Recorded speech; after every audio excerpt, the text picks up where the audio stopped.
আজ বানাচ্ছি এগ পাকোড়া। তার জন্য সেদ্ধ ডিমগুলোকে এভাবে 4 টুকরো করে কেটে নিয়েছি।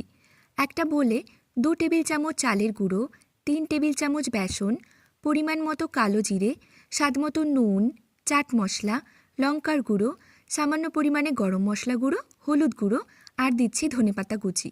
এবারে সামান্য জল দিয়ে এটাকে ফেটিয়ে নিচ্ছি। তারপর দিয়েছি সামান্য একটু আদা আর রসুন বাটা। এবারে ব্যাটারটাকে ভালো করে ফেটিয়ে 10 মিনিটের জন্য আলাদা করে রেখে দিচ্ছি। কড়াইতে দিচ্ছি সাদা তেল। তেলটা যখন গরম হয়ে যাবে এভাবে একটা একটা করে ডিম দিয়ে দিচ্ছি। গ্যাসের ফ্লেমটাকে লোতে রাখবেন, এতে করে পাকোড়াটা খেতে খুব ক্রিস্পি হবে। এবারে একটা একটা সাইড উল্টে পাল্টে ভালো করে ভেজে নিচ্ছি। যখন দেখবেন একেবারে লাল লাল হয়ে এসেছে তখন এটাকে নামিয়ে নেবেন। সসের সঙ্গে খেতে খারাপ লাগেনি। রেসিপিটা যদি ভালো লেগে থাকে তাহলে সঙ্গে থাকবেন, আর যদি ভালো লেগে থাকে তাহলে চ্যানেলটি সাবস্ক্রাইব করতে পারেন।